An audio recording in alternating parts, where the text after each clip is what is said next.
What's better than some delicious deep fried cheese and rice? Today I've made some delicious mushroom and thyme arancini balls. Let me show you how I made them. To make the arancini balls, we need to start off with making a tasty risotto. In a large pan, add some olive oil and a small knob of butter. Once it's melted, add a finely chopped onion, then 2 cups of chopped mushrooms and soften over medium heat. This is a good time to add some pepper and salt and some dried thyme to start building up our flavour. I also like to add about a teaspoon of red chili flakes, but that's optional. Once the onion and mushroom have softened, add about 2 tablespoons of balsamic vinegar and about 4 cloves of chopped garlic. I like to use a balsamic reduction to add some sweetness and deepen the flavour of the risotto. It's also a good time to add some fresh herbs such as thyme. Next, add about 3 tablespoons of tomato paste and cook it out for a few minutes. This adds a great depth of flavour and colour to the risotto. For the rice, add 2 cups of Italian arborio rice. An arborio rice is a short grain rice with a high starch content, resulting in a deliciously creamy texture.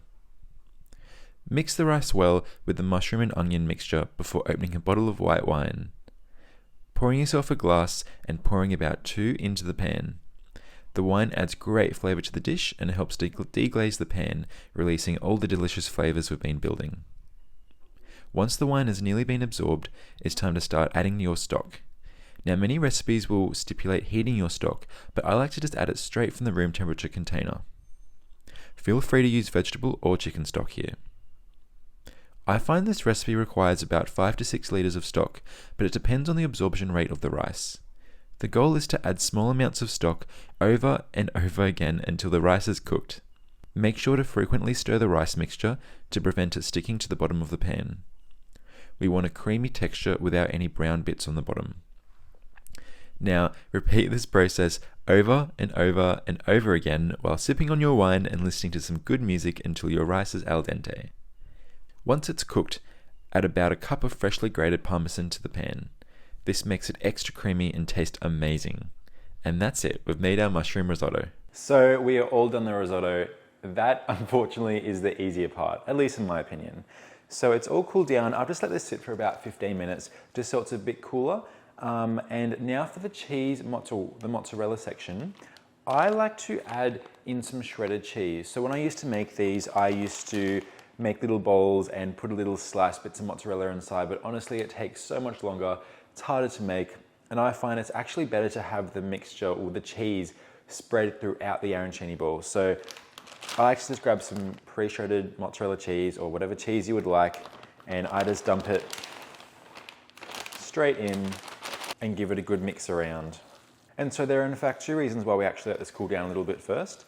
Number 1 being that when you make the balls, you don't want it to be too hot because you don't want to burn your hands. And number 2 is we actually don't want this mozzarella to completely melt. We want it to still be mixed in well, but still be a bit chunky so that when you break the arancini apart, you get that stringy cheese and you get that cool effect. All right, and that's it. It's nicely mixed together. Let's get going. I think it's easiest to run your hands under a little bit of water just so that they're wet. Otherwise, this cheesy gooiness just sticks everywhere and it's really difficult. So our process here is to roll them. I like to roll them all first before breading them, just to get the rolling out of the way, and it's quick just to dunk them all in. So you can make these however big that you want. I like to go for probably about that size, but again, whatever size that you like, completely up to you. And it is a bit of a mess, so we just start like that, plonking them on the plate. And you might think, like, how is this gonna stay together? But this rice mixture is really gooey, and once you put it in the flour and the egg and in the breadcrumbs, it very much stays together. I've never had any issues before. All right, all done. That messy, tedious little task is not the most fun, but that's all good. It's worth it in the end. So I've got my 3 bowls in front of me. I've got my flour, which I've just mixed a little bit of salt and white pepper into.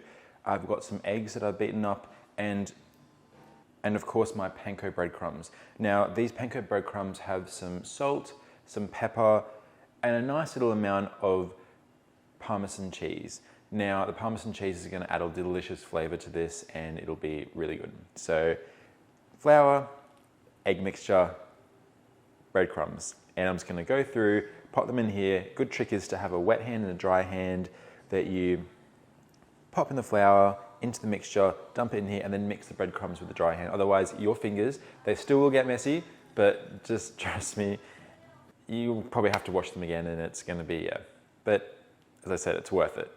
Whew. All right, here are my completed arancini balls. And they're looking good, they're all coated, there's a lot here. And now don't worry, I've just dumped them all on top of each other, but they are super easy just to pick up, and just before you fry them is to just turn them into a little ball or whatever shape you want them in, because they can get a bit squished when they're all together. Now you can shallow fry these, you can air fry these, but I'm gonna deep fry these. It's the quickest, easiest, best way in my opinion to do so. I pop these in some hot oil at 180 degrees Celsius, and I cook them for only 4 minutes. But you can see once they turn a nice crispy golden color, that's when you take them out. Same as if you're shallow frying them, you need to spin them around a couple of times, but it's all cooked in there. You just want to have a nice golden crust. And same in the air fryer, I'd give it a really light spray of some oil spray and then cook them for about 12 minutes, turning in the middle at 180 degrees Celsius.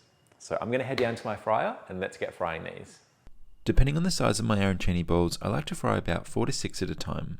I make sure my deep fryer is up to temperature and they only take about 3 minutes to turn a deep golden brown. I make sure to drip off any excess oil so they don't become soggy. I like to lay them out on some baking paper to cool down and to then store them. I love making big batches of these, then freezing them in bags to air fry at a later date. I find when I'm entertaining, it's so much easier just to air fry them for 12 minutes from frozen rather than cooking them for hours on the day. They're definitely simple to make, but are really quite time consuming. I left 3 out for dinner and decided to whip up a quick garlic aioli to go with them. You can certainly use a store-bought one, but I find I can confidently make up an aioli on the go with my immersion blender. Simply crack an egg yolk into a cup, 1 clove of garlic, half a teaspoon of Dijon mustard, a squeeze of lemon juice, and about 4 tablespoons of oil.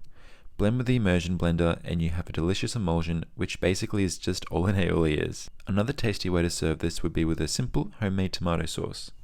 I plated these with some Parmesan cheese and basil, and as you can imagine, they were absolutely delicious. Thank you so much for watching, and I hope you really enjoyed the video. If you have any questions or suggestions of other arancini ball flavors, make sure to leave a comment down below.